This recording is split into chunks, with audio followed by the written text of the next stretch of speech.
So you have about 10 minutes to complete these character profiles, okay? At the Our Time workshop in New York City, young people who stutter come together in a patient and understanding environment. I am Danielle, and I am 19 years old. My name is Claire, and I am 8 years old.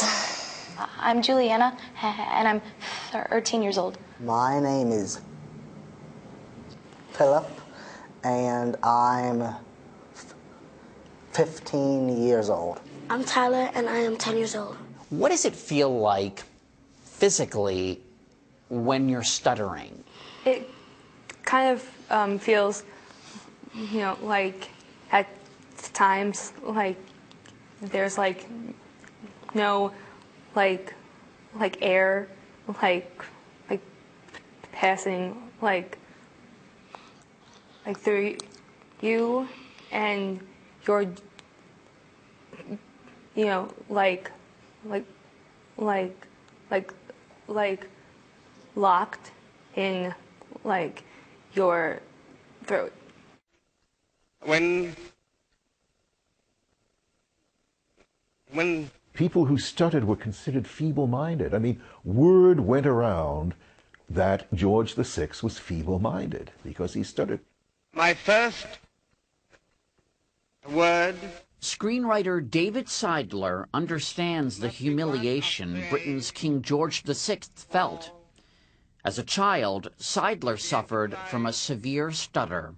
He was my childhood hero. That's why I grew up always thinking one day I want to write something about King George VI. I have received. And so the British-born Seidler scripted the Oscar-nominated The King's Speech. Here was a man who was the king. He was speaking to the world. Everyone, friend or foe, was listening to every syllable he uttered, waiting for him to stutter. And if he could do that, there was hope for me. Though Seidler seems to have overcome his impediment, he still counts himself among the 3 million Americans and 65 million worldwide who stutter. Experts define stuttering, also called stammering, as an involuntary disruption of the rhythm and flow of speech. The person knows what he or she wants to say, but just can't produce the words fluently. Boys are 3 to 4 times more likely to stutter than girls. And just as no two people have the same voice, no two people stutter in the same way. You may not know a child is stuttering when they're just producing one word.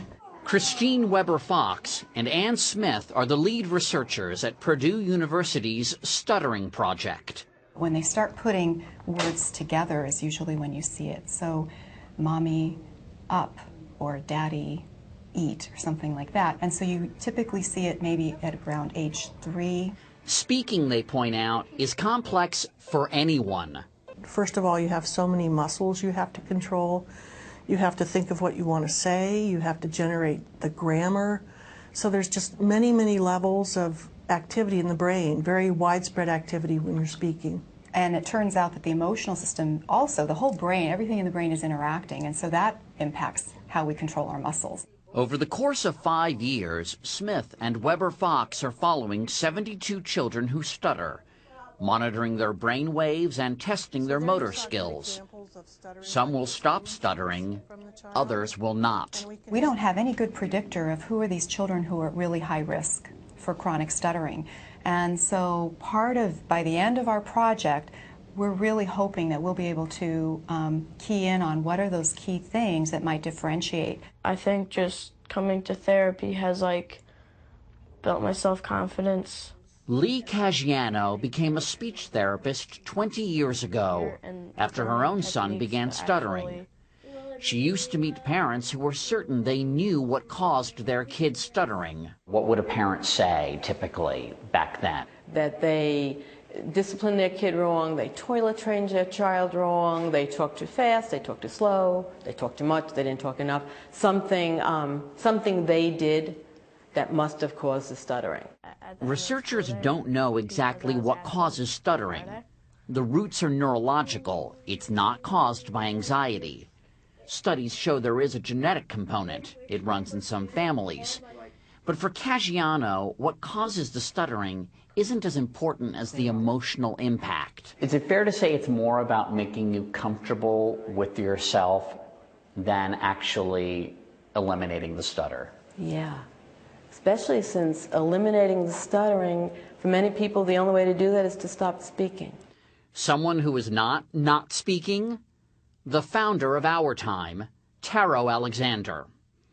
He was 11 when he realized he was a stutterer. I became obsessed with not stuttering. I mean, it really, from age 11 to about 26 years old, that was my #1 goal in life, was to just not let anyone know that I stuttered. And he developed an elaborate toolbox of tricks to mask his stuttering. Give me an example of some of the tricks you deploy. Oh, excuse me, it's just really... Oh, I thought maybe that was one of them. It is. Oh, really? Oh, yeah. I'm so sorry, I'm just really tired. I would yawn through a whole conversation because I would never stutter when I yawned. I would whisper a lot. I don't know what happened, but I lost my voice last night. And you don't stutter when you whisper? I would never stutter. For me, this is not like a rule about stuttering, but this is effective for me. But 12 years ago, Alexander slipped. Performing on stage, he stuttered. That's when he decided to stop hiding. And now, when I stutter, because the emotional baggage is no longer there, and it's not a big thing to me anymore, you know? Since I've got some extensive survival... 15-year-old Philip from our time sees an upside to the challenge he faces in speaking. One thing that I think is pretty universal for stutterers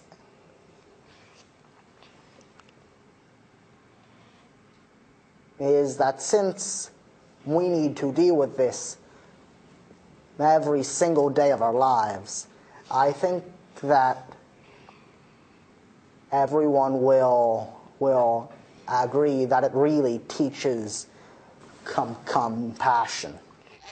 Still, the most ordinary interactions can be fraught for stuttering kids and grown-ups alike. And there's a lot of experiences as a new dad, meeting other parents, having to say your kid's name. And, you know, that can be really hard. Do you sometimes have trouble saying your kids' names? Yeah, I do. For a long time, I thought, you know, I don't know that I want to have kids because I don't know what I would name them. Because I don't want to stutter on their name for their whole life, you know? I don't want to be that guy. I don't want to be that parent when everyone's introducing their kids' names.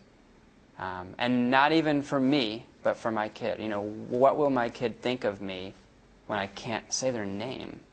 You and your wife ended up giving your kids the names you wanted to give them. That's a great question. You know, we did. We did. I don't want to put you on the spot and ask your boys' names, but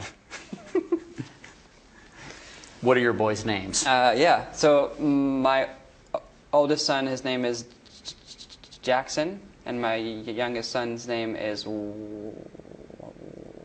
Walker. Those are great names. Thank you.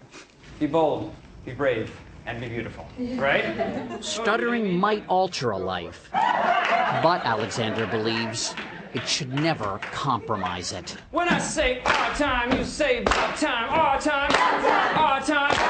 I'm interested in the medical field. When I say our time, you say rock it out. Our time. I'm going to go to college to become a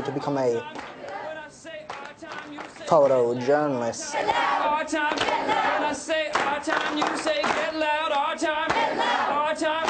When I say our time, you say about time. Our time. Our time. See y'all next week. Have a good one.